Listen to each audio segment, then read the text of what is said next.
Komisioni i Sigurisë Kombëtare nuk ka kaluar draftin për përgjimet të telekomunikacioneve, duke ia lënë parlamentin të vendosë me votë. Një nga arsyet ishte propozimi i socialistëve për të ndryshuar një pikë të neni që i lejon prokurorisë të përdorë si provë përgjimet paraprake, gjë e cila sipas anëtarit Arbeni Saraj mund të përdoret dhe për interesa politike dhe ato të çastit. Për këtë i Saraj u referuan ngjarjeve të 21 janarit. Gjykata mund ta marrë nëse ajo vlen për të vërtetuar faktet dhe nuk cënon lirinë e vullnetit të personit.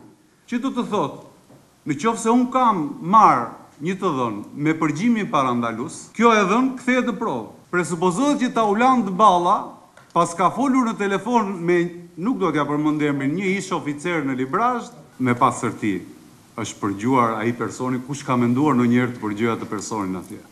Personi që është përgjuar do të thotë që është Auland Balla. Një tjetër propozim erdhi nga relatori demokrat Fatos Hoxha, i cili kërkoi shfuqizimin e të gjithë nenit 23, sipas të cilit përgjimet nga ana e prokurorisë realizohen në mjedis të organit të akuzës. Nëse bie ky nen, nuk dëmton asgjë në punën e prokurorisë, prapë në mendimin tim. Përkundrazi, i krijojmë një hapësirë prokurorit përgjithshëm. Cila është hapësira? Që në vend të urdhëresës ligjore, që e kërkon nga ne me shkrim, të ketë një urdhëresë të vetën administrative dhe të marrë përgjegjësitë për gjitha këto gjëra që themi. Komisioni i Sigurisë vendosi të mirëpresë në formë amendamenti propozimet e PS dhe PD dhe të diskutojë ditën e hënë para futjes në seancë.